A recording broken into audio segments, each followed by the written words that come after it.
This is basically something called excoriation. And you'll recognize the symptoms: recurrent picking at one's own skin despite repeated attempts to decrease or stop, associated with significant distress, may be triggered by feelings of anxiety, may lead to gratification or relief at the time. This is an impulse control disorder. It is an impulse, right? But it's also, when we talk about OCD, obsessive compulsive disorder, thoughts are obsessive, behaviors are compulsive.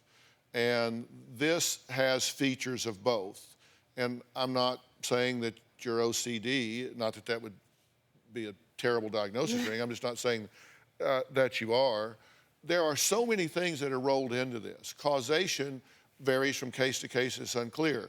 There's something called body dysmorphic disorder, where you just don't like your body. I mean, you've read some of these things and seen them.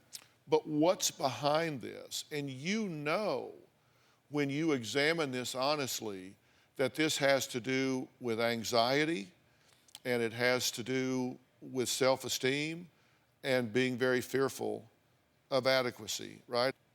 I've never thought of it that way, you know, per se, but I mean, it's pretty much head on. Now, here's the good news. You can go look in every research you can find and say, what causes this to happen? And you'll read a lot of different answers because it's kind of unclear. Was this triggered by some neurological reaction to Xanax at the time for you? It may well have been.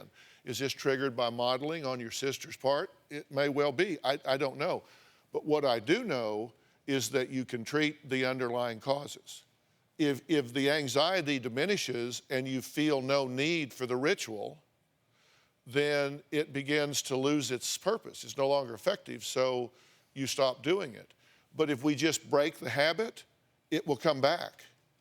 You have to put new behaviors in the place of these behaviors. If we take this away from you, we don't put anything in its place, you'll go back to this. You will default back to picking. Mm-hmm. So we have to take this away, but then we have to put major coping skills in its place where you don't need it. And the good news for you and you, Rachel, both, is that neither one of you have disfigured yourself to the point that you cannot return to completely normal in terms of your skin. You haven't gone too far, but you're getting close. You're getting on the edge, right? So this has to happen right now. This is an emergent situation.